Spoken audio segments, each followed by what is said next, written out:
basic income, which is something that he is really big on, and which he's going to get into tonight with Rufus Griscom, who is the founder and CEO of the Next Big Ideas Club.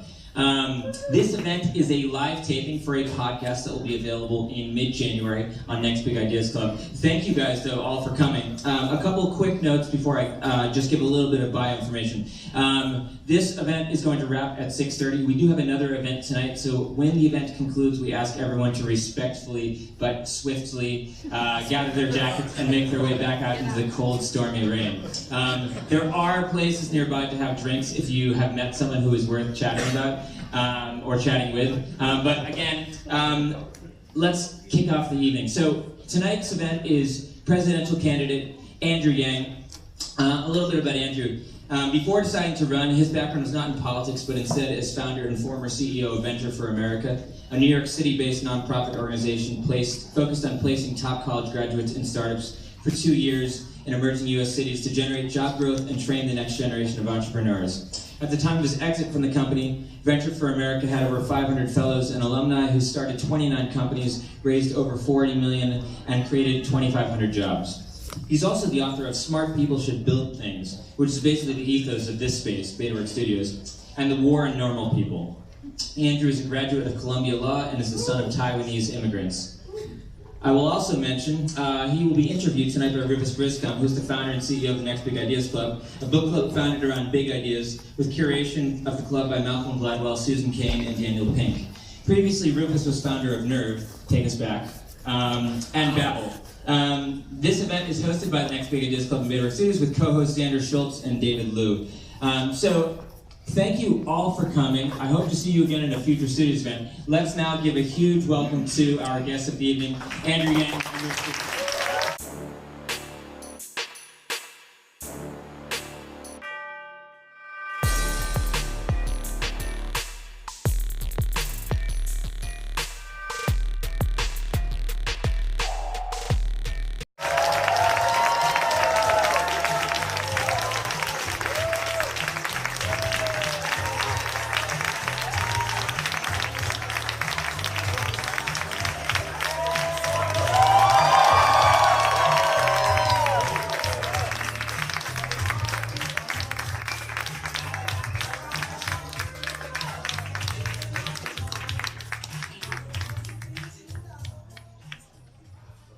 Sure they eat the mic, I got it.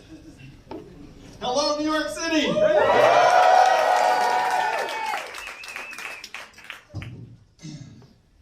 Andrew Yang, thank you for being our guest on the Next Big Ideas podcast. Thanks for having me, Rufus. It's a pleasure.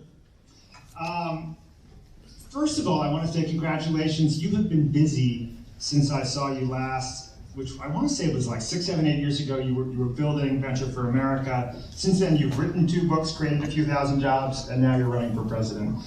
And you seem to be not only doing important work, but having a pretty good time. That's my impression. Well, if you're going to run for president as the outsider entrepreneur, you better freaking enjoy it, I think. And I sit before you all tonight. I'm either 5th or 6th in national polls to be the next president of the United States. So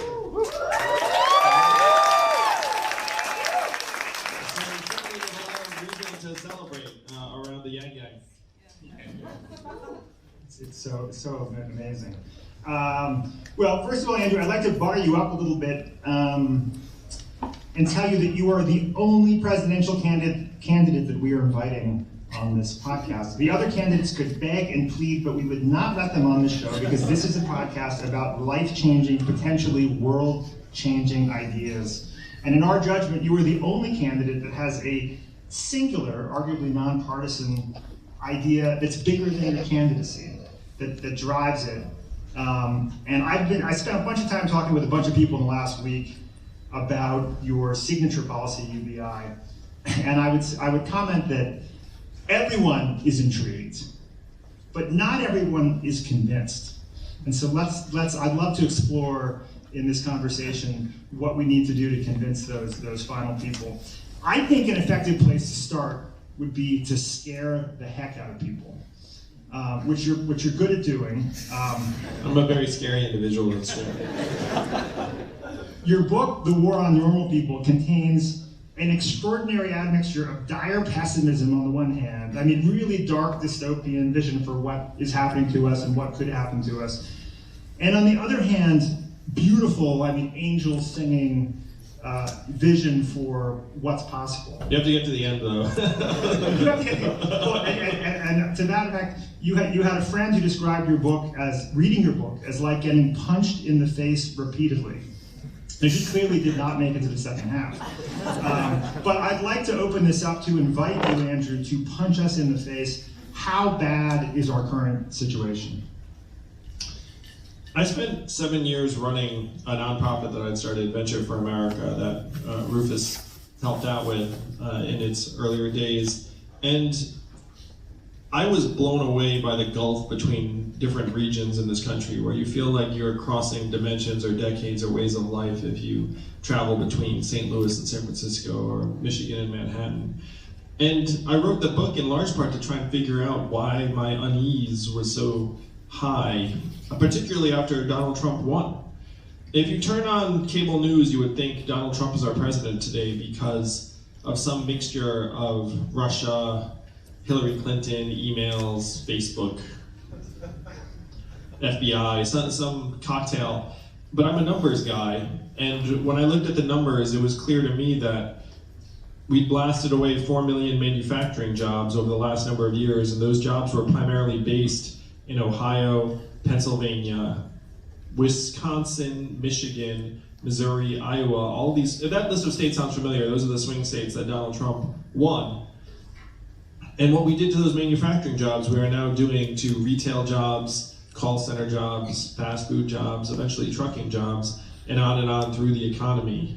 We're in the midst of the greatest economic transformation in our country's history, the fourth industrial revolution. And Donald Trump is a symptom or a manifestation of the fact that we're in the third inning of this transformation and doing nothing about it.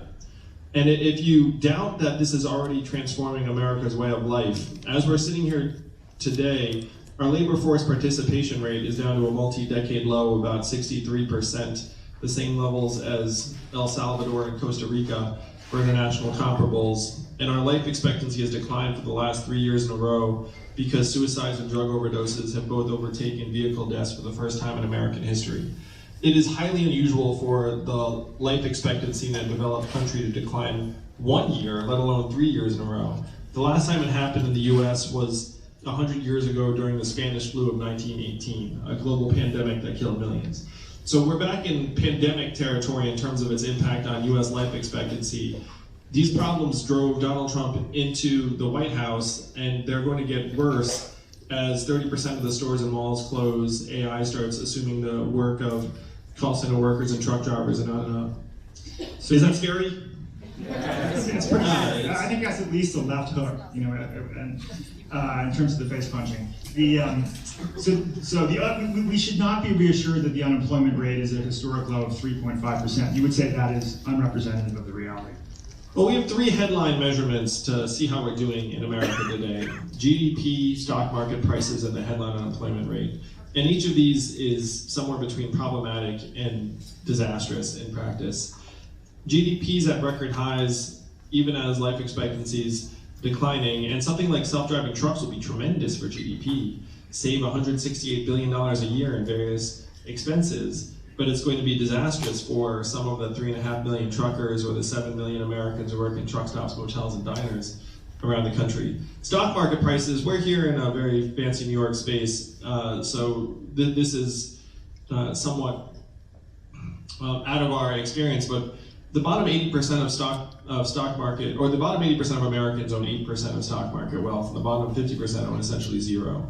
So if you're trumpeting stock market prices, you're tracking the fortunes of the top 20% of the country. And headline unemployment, to your point, Rufus, if you drop out of the workforce and you get discouraged, it actually improves the unemployment rate. The headline unemployment rate doesn't take into account labor force participation, which I mentioned. It also doesn't take into account the fact that 94% of new jobs are temp gig or contract jobs that don't have healthcare benefits or a path forward in many cases. It doesn't account for the fact that 40 to 44% of recent college grads are doing a job that doesn't require a degree.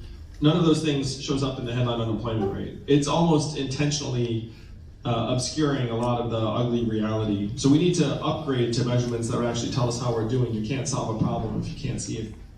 And so let's talk about what's coming and the big employment categories, right? I know you're very good at walking through these, right? But it's what office and administrative duties are number one, followed by sales and retail. I think you call it the great displacement. How many tens of millions of people do you think will be displaced in what amount of time? So let me ask you all, what percentage of Americans graduate from college? 33%, right. 42% if you were to include 2-year degrees. So if you look up at the American workforce, you're looking at majority high school grads. What jobs do high school grads fill in our economy?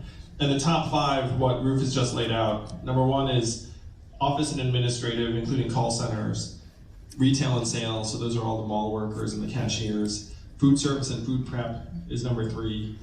Truck driving and transportation is number 4. And manufacturing is number 5. Those are the 5 big employment categories. They're not the 5 biggest employment categories of high school grads in America. Those are the 5 biggest employment categories, period.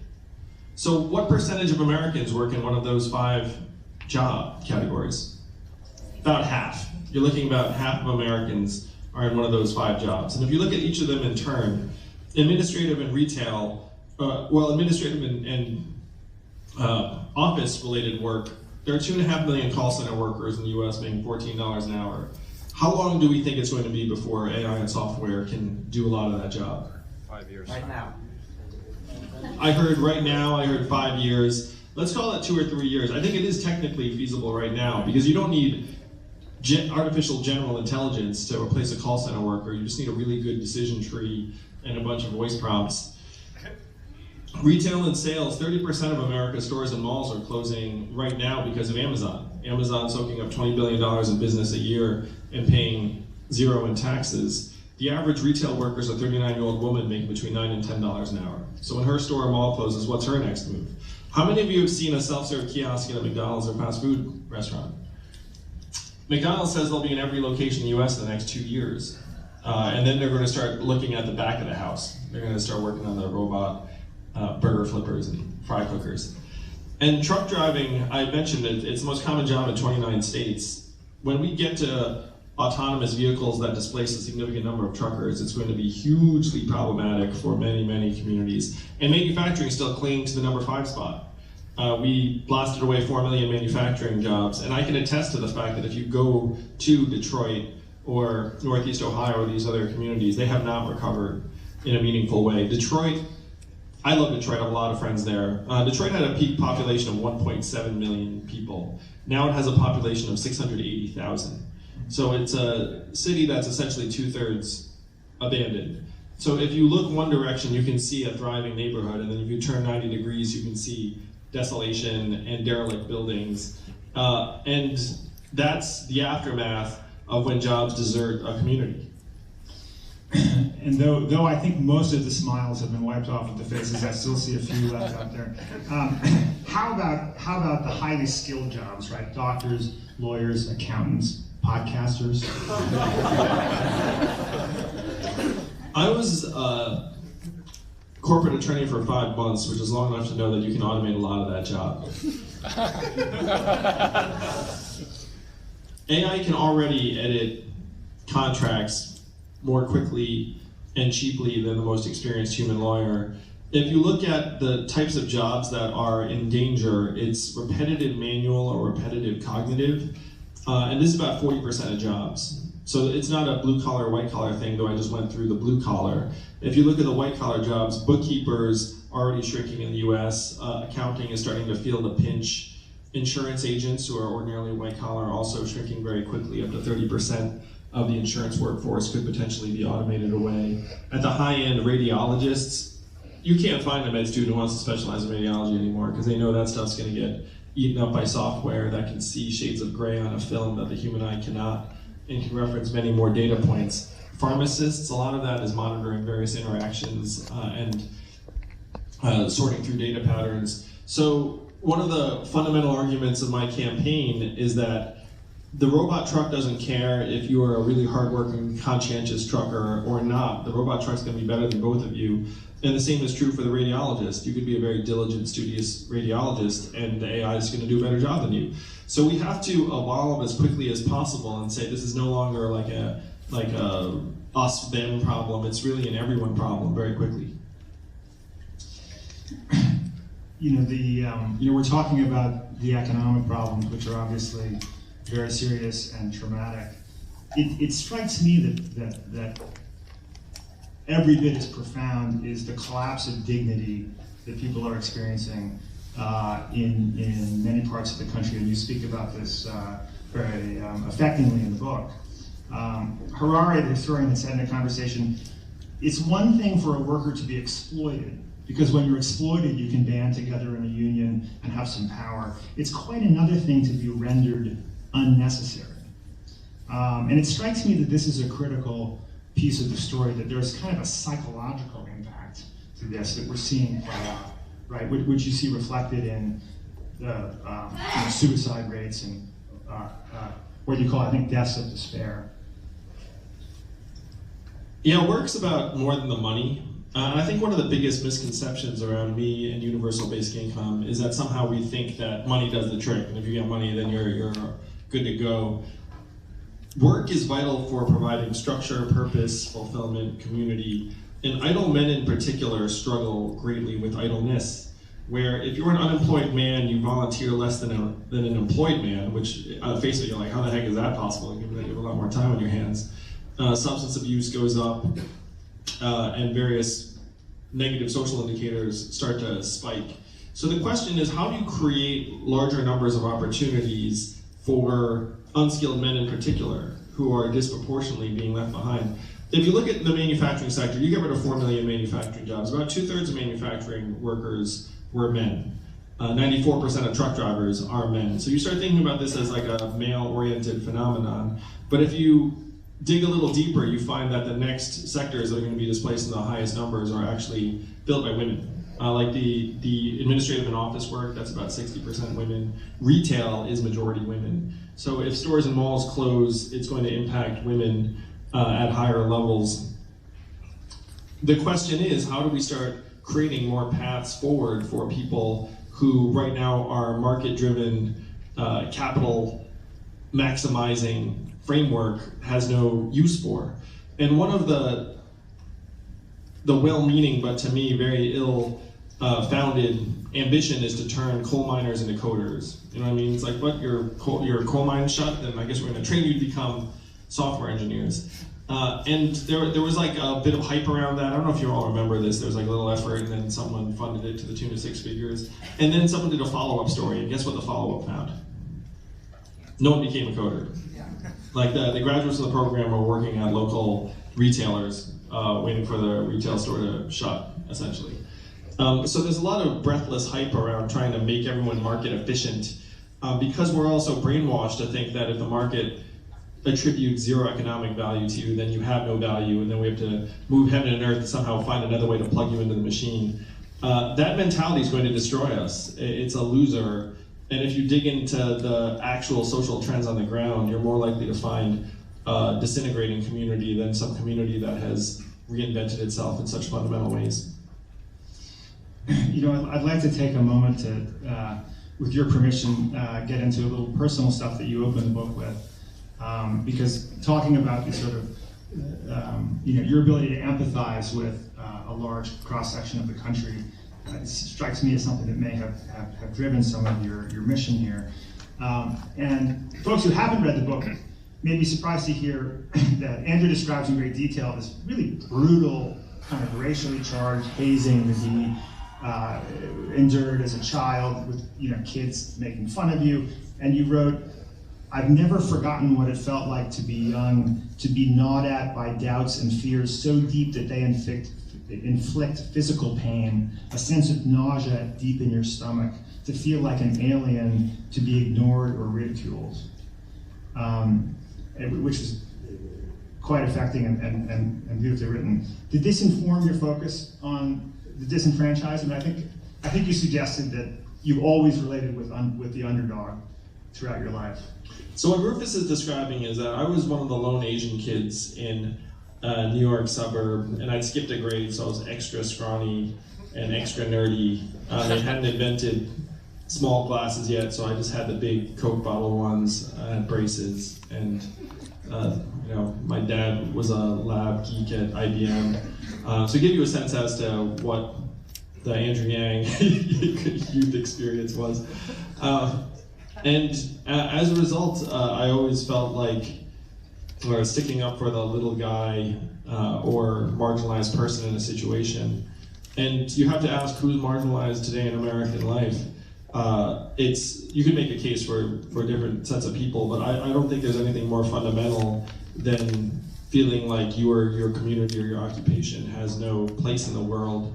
And I think that there's little more unsettling than having your community start to lose its economic vitality, where you see every social indicator under the sun just start to plummet when, let's say, a factory town loses its factory. So I spent 7 years trying to help create thousands of jobs around the Midwest and the South, and I was getting accolades for it. Like, I got to bring my wife to meet President Obama a time or two, so my in-laws were really excited about me. But I had this sinking feeling. I was like my work's like pouring water into a bathtub and has a giant hole ripped in the bottom. And for whatever reason, we're not listening to the folks that are at the leading edge of a wave that is coming for more and more of us over time. You can see it to me in like the fact that we have these mental health crises and record levels of anxiety and depression among the kids who are actually doing the best. Like, you go to like an elite college campus, you scratch the surface at all and everyone's freaking miserable. You know what I mean? Like there's this crazy rat race meritocracy we've set up that is making even the people at the top unhappy. And imagine, okay, if the people at the top are unhappy, imagine if you're on the outside looking in and you feel like you're completely getting left behind. So for whatever reason, I've always felt like I was also on the outside looking in. It's been very hard for me to enjoy feeling like things are going well for me and my family if things aren't going so well for us. And then on a practical level, you've also said that at some point we either solve these problems or invest in bulletproof glass to take our kids to school, right? I mean, you see this as a potential path to a social collapse if we don't take action. Well, we already have record high levels of income inequality in the US, and there are a number of things that go hand in hand with record high inequality. That even the people at the top are less happy in an unequal society, and then you wind up with different levels of self-protection that you end up seeking out if you're isolated in that kind of setting. So the context for me is I tend to look at other countries to see what the heck is going on. If you look at like the most unequal societies in the world, unfortunately the patterns are pretty consistent. And they're not the patterns you want. They include bodyguards for your kids and the bulletproof car and what I call it the Guatemala package deal. You want to try and avoid that if at all possible. And we have the added complication of being the most heavily armed society in the history of the world. There are 300 million guns in this country, almost one for every man, woman, and child. So if you imagine, you already see record levels of drug abuse and overdoses, suicides, mass shootings, and you have the most heavily armed population in the history of the world. That's not exactly a recipe for like gentle decline. You know, it's much more of a recipe for trucking riots and other things that many Americans would feel to be unimaginable. Well, one of the historical examples I draw on, I cannot tell you how many otherwise like educated people will actually reference, like, well, the first industrial revolution, we've been doing this forever, like, isn't this gonna be just like that? And I'm like, okay. First industrial revolution included mass riots that killed dozens of people and caused billions of dollars worth of damage, and we had labor unions form, we implemented universal high school in 1911, and this industrial revolution, all the experts say, is gonna be 2 to 3 times more dramatic than that one. But on the other hand, like, if I were to walk into an investor's office and bust out a fact pattern from 100 years ago, being like, hey, you should invest in my startup because of the buggy whip company of 1905, they'd be like, are you insane? And yet, somehow people will bust out the first industrial revolution as like this lazy indicator that everything's gonna be okay. Anyway, sorry, don't get me started on that. But, and many of your skeptics do point to the question of, it does seem like the question of the timetable is actually quite important, right? I mean, you said 5, 10, 15 years, it doesn't really matter, it's coming. And to me, that makes sense. But the difference between 10, 20, 30, 40 years is potentially the difference between the kind of, what we saw with the mechanization of agriculture, which was more of a smooth transition, versus something much more cataclysmic. I mean, do you think there's a reasonable argument that we may be overstating how quickly this is going to happen? The reason why the time frame does not strike me as crucial a variable is that it's crystal clear to me, 100% clear, that we are not actually using our time to push ourselves in the right direction down this curve. You know what I mean? Like, it's not like, hey, we have all these Herculean efforts to reform our education system and like the mass retraining of these people, and if you just give us another 5 to 10 years, everything will be copacetic. We're actually doing none of those things. Most of what we're doing is praying to the market god, saying, oh, invisible hand, like move the people from that town to Seattle where they can find new jobs, and then ignoring. I mean, that's really what we're doing. And if you look at the numbers, interstate migration rates in the United States are at multi-decade lows right now. Business formation rates, multi-decade lows in 80% of the country. Business formation rates, intergenerational lows among young people. So if you looked at it and said, okay, all of these incredible adjustments are taking place, and if we just have a slightly longer time frame, then we will cohere and get through this. I'd be like, yeah, I'd buy that if we're actually using our time in any of those ways. But it turns out we're doing none of those things, and we're just putting our blind confidence and faith in the all-seeing, all-knowing market to mind our society. And what I say to people is like, look, the market is excellent at doing what the market is designed to do. But the market is not designed to help unemployed cashiers or fast food workers or accountants or truck drivers. I've run businesses and organizations. I know what's beneficial to businesses and organizations, and it is not finding new jobs for 100,000 people that you just automated away. That's not what's going to help my organization succeed. So the market is going to be excellent at pushing us in a particular direction, and we just have to acknowledge that that direction is going to leave many Americans behind. Okay, and then do something about it. I'm putting a check next to scare the heck out of everybody. I think on that. Now I think let's talk about the solution, the main plank of your platform, UBI or the freedom dividend, which tests better. Yes. Americans like freedom. Right? Americans like freedom. And dividends. Dividends sounds good too. Let's start with the history of UBI, which is fascinating. This is, sometimes the next big idea is not in fact a new idea. Yeah, universal basic income has been around for generations, where Thomas Paine championed at the beginning of the country, called it the citizen's dividend. Martin Luther King fought for it in the 60s, called it the guaranteed minimum income for all Americans, and it is what he was fighting for when he was assassinated in 68. I had the privilege of sitting down with Martin Luther King's son in Atlanta after the last debate, and he said this was Dad's vision. And I said, you just called Martin Luther King Dad.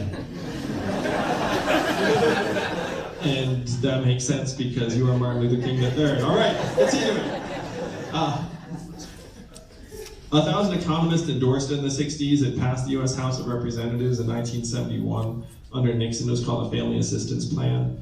And one state has had a dividend in place for almost 40 years, where now everyone in Alaska gets between $1,000 and $2,000 in oil money every year. And what I'm saying to the American people is what oil is to Alaska, data, artificial intelligence, autonomous vehicles, the Internet of Things, technology is to the American people. We can generate enough value broadly and quickly enough that we can actually have a dividend for all of us based upon data and technology.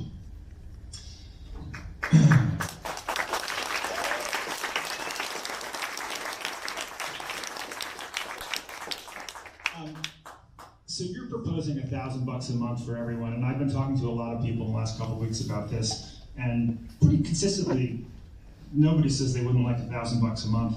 But some people say, well, I'd also like a hot tub Cadillac, which by the way is a real thing. It's there's some forward-looking residents of Los Angeles that built a drivable hot tub. But the point being that there are a lot of people who say, of course I'd like $1,000 a month, but it just doesn't feel feasible, right? I mean, I think a lot of people have this sense that my gosh, we spent all this time worrying about, our deficits and, how could this possibly be something that can actually happen? What do you say to those people? We're already the richest and most advanced economy in the history of the world. We're at 21 trillion in GDP and counting. And most of the money that we're going to put into our people's hands will actually go right back into the economy towards daycare expenses and car repairs they've been putting off and local organizations. And that this trickle-up economy will actually be enormously generative. It will create hundreds of thousands of new jobs, at least tens of thousands of new businesses, save us hundreds of billions on things like incarceration and emergency room healthcare and homelessness services, improve our human capital. It was a prison guard in New Hampshire who told me that we should pay people to stay out of jail because we spend so much when they wind up in jail. And this was a corrections officer. I mean, he was retiring, so at this point he didn't care. But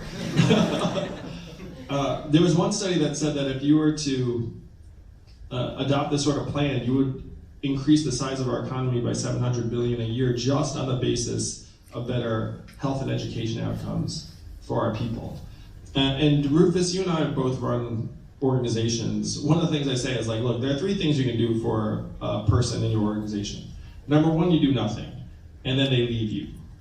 Number two, you tell them how great they are, and that works for a little while, and then they leave you. Number three, you compensate them and you give them like a raise, and then they may stay with you forever.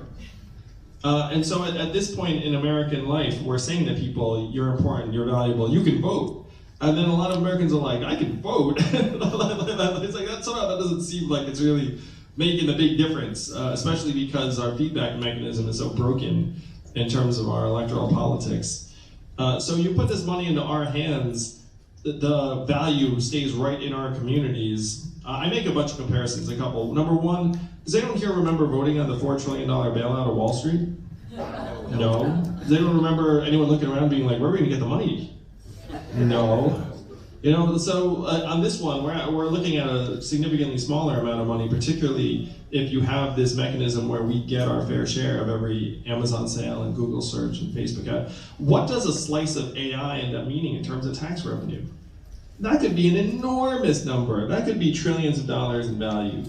There are a few ways out of various situations, and your preferred way out is to grow your way out if you're an organization. The problem right now is that AI is going to displace a lot of American workers, and we're not going to see a dime of that value because the AI is going to be in the hands of the Amazons and Facebooks and Googles, trillion-dollar companies that literally pay zero or near zero in taxes. So the more work that their software and AI does, we're not going to see any of it. If you change that, then you can easily start being able to afford something like the freedom dividend, particularly because we get the value back over and over again. The last thing I'll say about this is, have you ever heard a company issue a dividend and then be concerned about how the shareholders are going to spend it?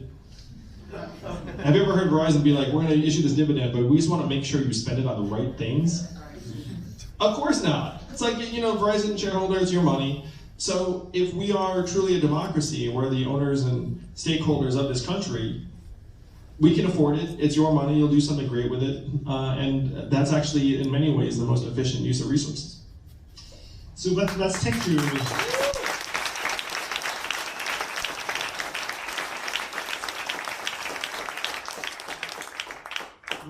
Let's take through some of the nuts and bolts of this for those who are not familiar. So this applies to everyone between 18 and 64. It actually is now 18 until expiration. Oh, okay, 18 to expiration, okay.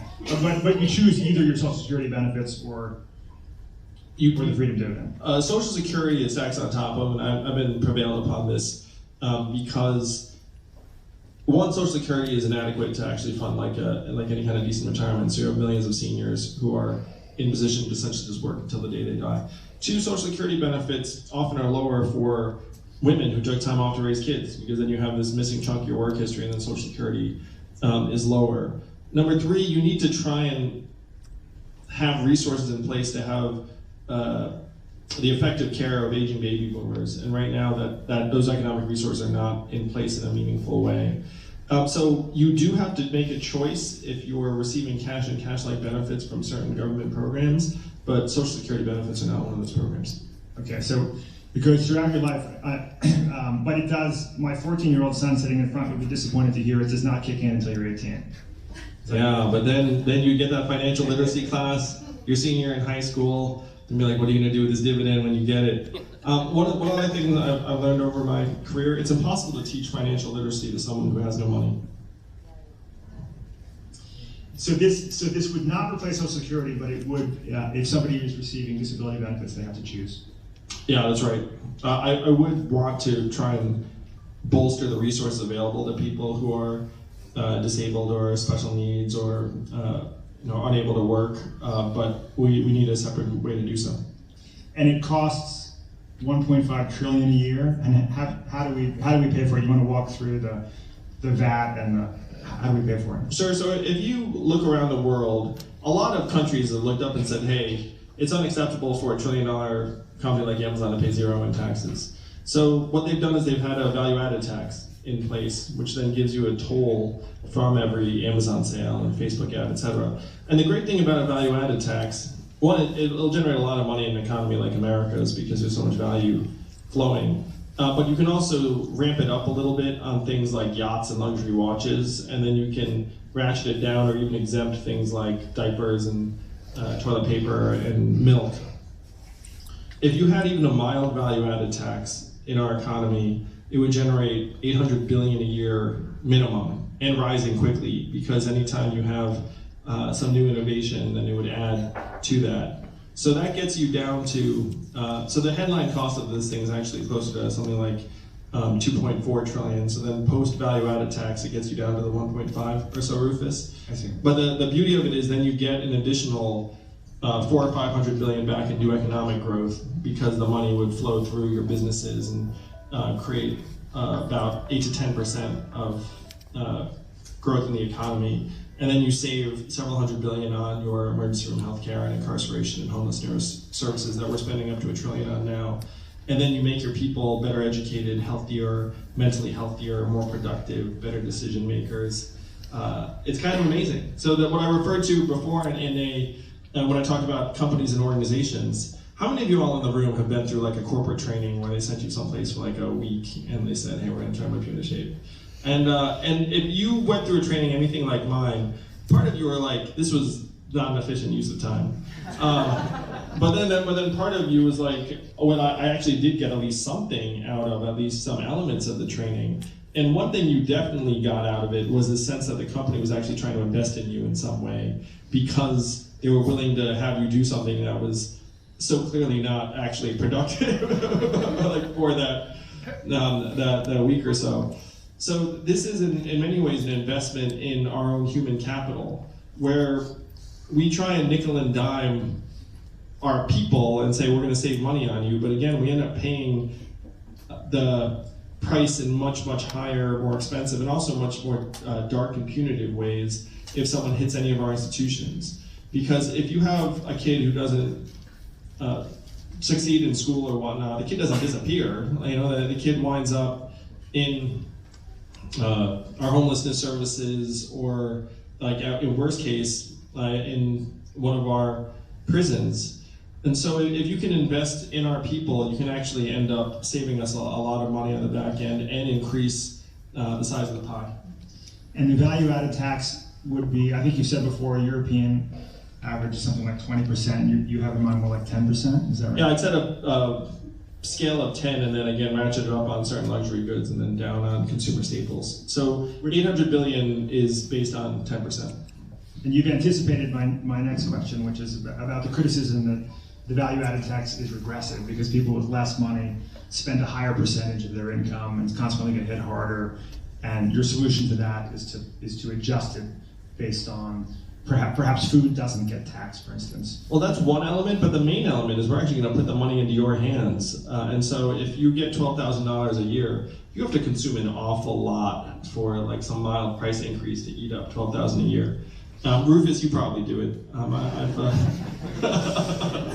Once I get my hot tub Cadillac, yeah, that's right. It's like one hot tub Cadillac, and then you might be a net payer. 10% VAT on that. That's gonna hurt. But it's not regressive for 90% plus of Americans who'd actually see their purchasing power rise, not fall. The exception would be people who were receiving disability, let's say, of $1,200 a month, and consequently turned down the freedom dividend. Those people might get, hit by the value-added tax plus potentially any kind of inflationary impact of the freedom dividend. Yeah, that's why we would need to bolster some of those programs independently. But when I talked to someone who is on disability, she was afraid to even volunteer in her community because she was afraid she'd be identified as able-bodied and lose her disability payments.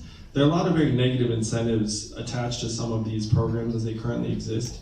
When I talk to people who are recipients under these programs, a lot of them live in fear all the time that they're going to lose the benefits. And so the money is one part of it, but the structure is another equally important part.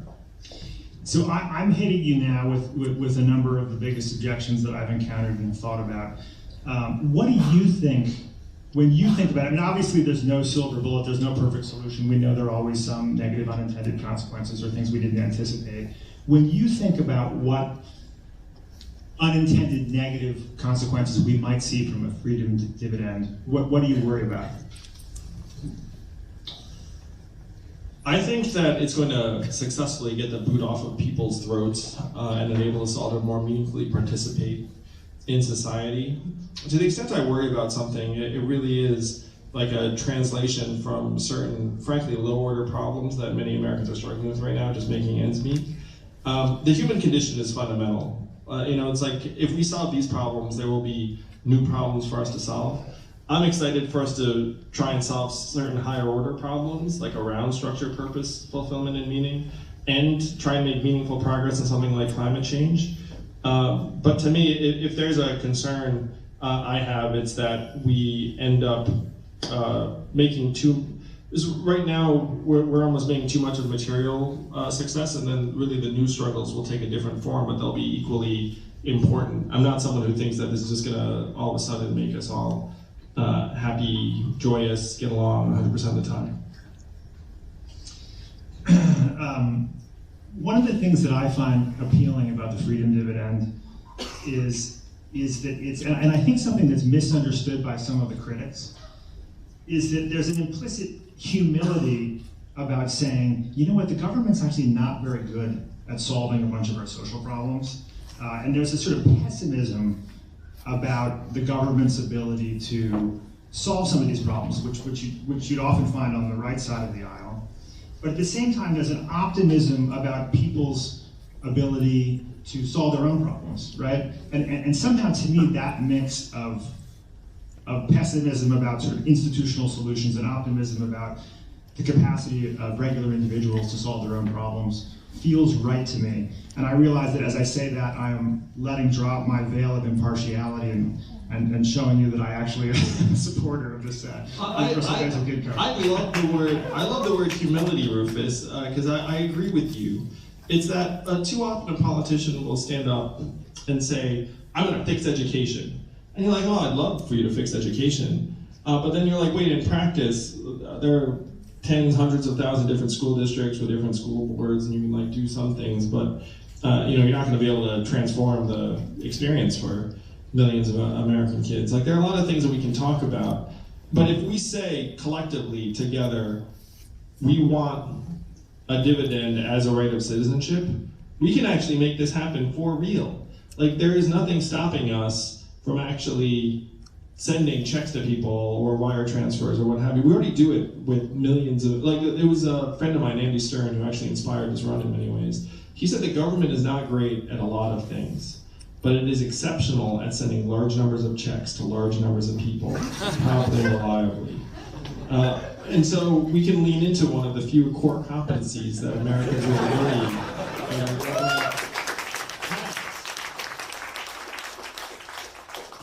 I was talking before about unexpected or unintended negative consequences. To me, one of the most exciting things about UBI are the unexpected positive consequences. Yes, I couldn't agree more. I think a lot of them really haven't thought through. I think a lot of the skeptics haven't really thought through it. And one of my favorite things, data points that points to this, is you talk in the book about how actually when people are submitted to some kind of financial stress before taking an IQ test, it has the impact of dropping their IQ by 13 points or 1 standard deviation, which is kind of astounding. But if you just think about the impact of, you have half the country living with unable to make a $500 payment, the impact of relieving that anxiety, giving people all this sort of extra confidence and competency, and I think there could be a lot of surprises about what we would see. But they shouldn't be surprises because this has been tested in many places, right? There have been a lot of places where, in various forms, like Alaska and in other countries where this has been tested. What do we know from those UBI case studies about what people actually do and what the positive consequences are and negative? I want to return to your point because it's so fun and true. Imagine if you were to increase the collective IQ of America by 13 points or 1 standard deviation. Like, what would result from that? We can do that. If enough of us just get together and say, okay, we understand that tens of millions of us have this economic boot on our throats and we're gonna get it off. We're gonna be able to look at your child and say, you have value, you're an American, your future is assured. This is something we can make happen. It was a literal rock star who said to me, Andrew, after you pass the freedom dividend, we're going to get a new Beatles every year. Because you just imagine this wellspring of creativity that would result if you had more Americans actually engaged in particular pursuits.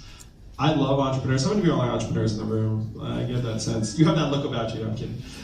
In a positive way. It's very entrepreneurial looking group. Where if you can imagine the catalyst to entrepreneurship and creativity and problem solving and risk taking that would result from the freedom dividend, and you would also tackle very different kinds of problems, because right now so much of our energy is around market oriented problems, and the fact is those problems will reward a certain type of pursuit. To me, one of the biggest opportunities we have is if you can imagine women and people of color all of a sudden having higher levels of resources throughout the community, addressing problems that right now the market does not care about. Like that could be such an enormous improvement to our way of life. Having seen what I've seen, I'm now convinced that women entrepreneurs are the biggest untapped resource in our society. And I can imagine many more women starting not just companies, but organizations that would help solve the real problems of our time.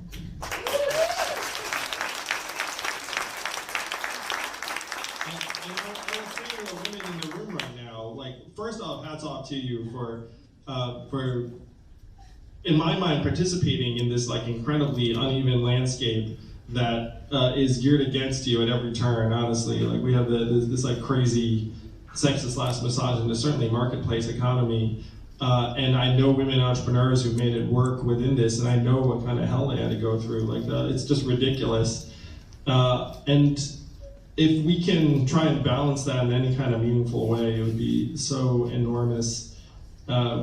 There's no other way to do it except by something like I'm proposing. If you're a woman and you've been fighting it out in some of these, frankly, anti-women corporate environments or operating an anti-women marketplace, and then you say, hey, treat us like not shit. Honestly, and then they're like, oh yeah, we really should treat you like not shit.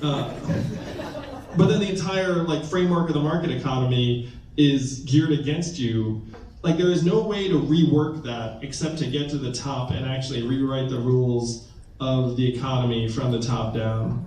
And it's going to take a lot of people getting together and seeing that this vision can be achievable.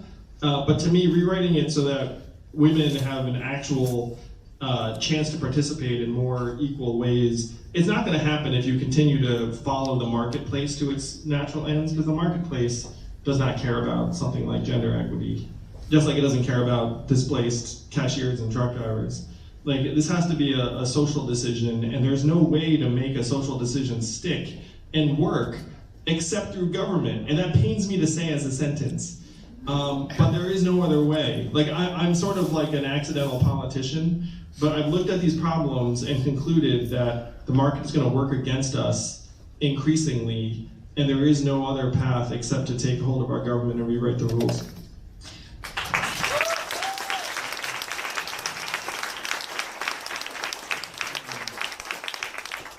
I love the dichotomy of how when you ask people how they would spend an extra $1,000 a month, they say, well, I would, I think I take some more e-courses and I do this and I do that. And then, what do you think of UBI? Well, I'm really worried that people wouldn't spend the money well. And it's like, you know another commonality with this, Rufus? It's like, hey, you worried about automating the automating way of jobs? It's like, oh yeah, I'm worried about it. Can it happen to your job? No. It doesn't matter what their job is. You're like, you do realize you're like, you do realize you're an Uber driver. It's the same. It's just human nature, man. It's like, of course, you'll do great things with it, but like, what about those other people? Like, I guess that's the way we think. For my family's been going up to the mountains of Maine for many generations, and there's a town up there that has been hit in the way that all these towns in these areas have been hit. And there's a guy who runs the local Texaco station, and it's got to be the nicest guy in the world. And I always think when I go by to get some gas, it's got to be tough for him. And if you look under the little crack in his garage, you see this garden of metal, extraordinary sculptures made out of scrap metal, out of car parts. Right, they're like ostriches and flowers and clowns on bicycles. And I asked him if I could see it, and he opened it up for me. And it's literally like this beautiful garden made out of scrap metal. And I thought, how little I know, living in New York City, of all the creative energy that exists in people around the country. And it makes me feel like there are scrap metal gardens all across this country waiting to blossom. And that belongs in a Manhattan art gallery. I'm kidding. Kidding, joke. No, I'm not saying actually though, with through Etsy or whatever, right, with a little extra funding, right? Yeah, Ron could upload some photos and generate some extra revenue, probably. Right? I agree with you completely. Like, we were excluding a lot of creativity and industry out there. And to your question earlier, Rufus, when people have gotten money, I looked at every single incidents when people started getting this kind of money, and the findings were staggeringly consistent, no matter where you were, where consistently mental health improved, relationships improved, stress levels went down, hospital visits go down. If you had a kid, the kid graduated from high school at higher levels, but their personalities even changed to become more conscientious and agreeable, which as a parent myself, you can sort of imagine happening in a household where things start to make sense, like good behaviors actually correspond to good things happening as opposed to having no relationship, which unfortunately is the case in a lot of American homes. So the results are so consistent over and over again that I thought, and they were actually consistent with what you kind of imagine would happen. Like, if you put money into people's hands, good things happen. One of the things that my campaign's been doing, I'm very proud to say, is we've given $1,000 a month to maybe 14 or 15 families around the country, in part so that you can take what's an abstract argument and then humanize it. So if you're in New Hampshire, which I've spent a lot of time in New Hampshire, but if you're in New Hampshire and that you hear about this $1,000 a month, you're like, oh wow, like, that's interesting, it'll never happen or whatever. But then he was like, hey, look at the Fassi family, they live in Goffstown, they get $1,000 a month. What do they do with it? They repaired their cars. They took a little bit extra time after the dad lost his job. And then you realize how ridiculous it is to think that $1,000 a month is going to hurt you. You know what I mean? It's like, well, it didn't hurt them. Wouldn't hurt you. It's like, it's actually kind of awesome. And so seeing it in real life myself over the last number of months has only affirmed what every study has shown, that it's really good for humanity. So Andrew, we have 5 to 10 minutes based on the flexibility of your team to talk about human-centered capitalism and data as a property right which I know is something that's of interest. Tell us about data as a property right. A study just came out that said that our data is now worth more than oil. How many of you got your data check in the mail last month? We laugh. Where did the data checks go if it's so valuable? Amazon, Facebook, Google, and the rest of the major tech companies that have been using our data for years. And I agreed to it just like you all did. Like, none of us actually read the I agree and consent form. You just clicked on it and then hoped for the best. And it seemed like it was free. So you're like, how bad could this be? It's free. And it turns out that there are hidden costs associated with it. You could say they're the economic costs because now they're profiting to the tune of tens of billions of dollars and we're not participating, which you could say we should participate, and we should, and I will make that happen as president. But number two, which is even more pernicious potentially, is that we think we're human beings with full agency and decision making, but these tech companies in some ways know us better than our best friends and family members, and they can be sending messages to us like a whole string of digital breadcrumbs, and then you make a decision, or let's say a vote, at a certain point, and you think that that was your choice, but actually, if you play it out over a population of tens of millions, it could be that an entire cohort or generation of us has been sent out a particular direction by forces that we see as operating in our behalf, but perhaps are not. So there's an economic argument, there's a fairness argument, there's also a fundamental human agency argument for us being able to own our own data. So I'm proposing as president, look, we can loan our data to these tech companies, but they have to tell us what they're doing with it. They certainly have to tell us if it gets sold or resold or gets hacked in some way. If they generate economic value, then we deserve a share of that. And we have to have the ability to turn it off if we so desire. And so that's going to be the privacy, data as a property right set of rights that I champion as president. So effectively, Facebook and Google would say, thank you for the permission you have granted us to store your data, which you own, and we will pay you $27.30 a month. Depending upon what we make of it, we'll pay you like a slice of it. We might not even know what we're going to make from it this year, but whatever we make, you're going to get 30%, let's say. And the way it would work for us, most of us in real life, is that nothing would really happen or change, frankly, because none of us are geeky enough where we go through the data audit. You just want to know that they're not abusing it in some way, and that you can check on the audit if you want, and that the government's actually providing you some degree of parity. Because right now we have essentially zero bargaining power with these tech companies. The most fundamental thing as a parent is that our kids are getting mesmerized by these screens to a point where it's actually damaging their emotional and mental well-being. We're seeing record high levels of depression and anxiety among teenagers, teenage girls in particular. And a friend of mine, Tristan Harris, said it best. He said, we have some of the smartest engineers in our country turning supercomputers into dopamine delivery devices and slot machines for teenagers. They get paid millions of dollars to do so. So if you're a parent, again, you're outgunned. And the society will be like, what, you're a parent, like figure it out, do your job, parent. And then meanwhile, you're like, you kidding? When like this freaking kid gets out there and they have the screen, other kids have the screen, like you have no choice but for them to have a screen because they can't participate in society or social interactions. And then the biggest hypocrisy is when I'm like, hey, stop using your screen. They're like, hey, Dad, you're using a screen. And I'm like, so I am. So again, we have to balance things out because we're outgunned by the tech companies. We have to make it so it's a fair fight.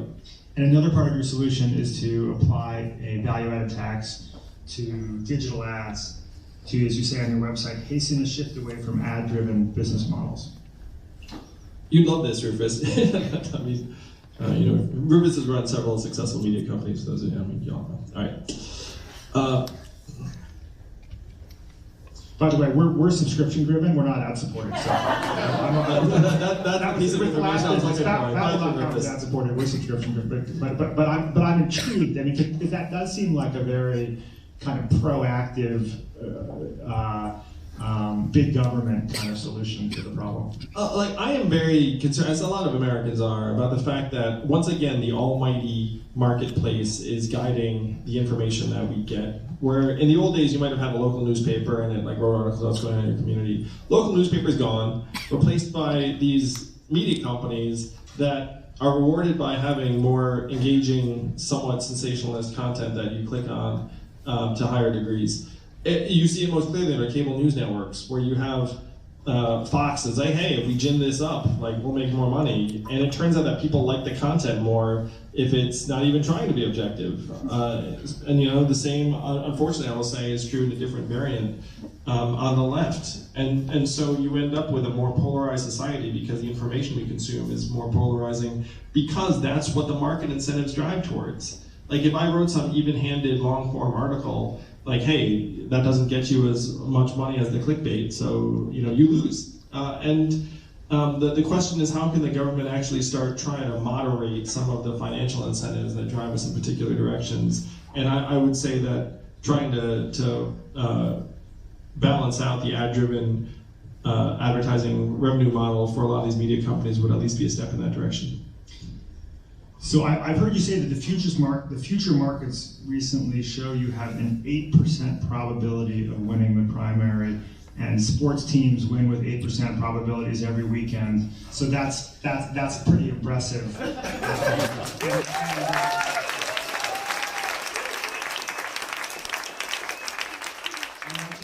think you're not the only supporter of underdogs. I think a lot of people in this room have an instinctive support for underdogs.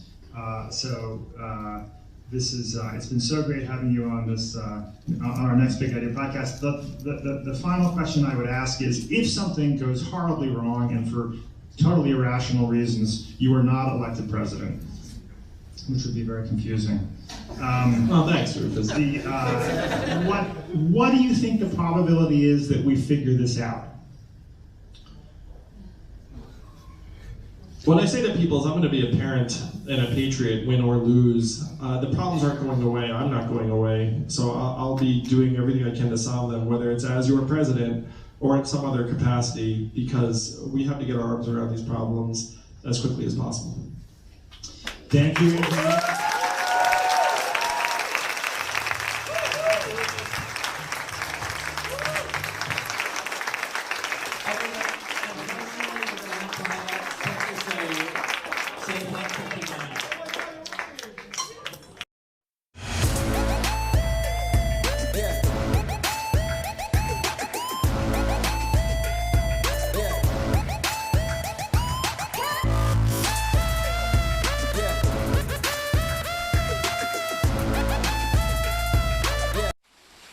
Yummy, yummy, yummy, yummy, yummy.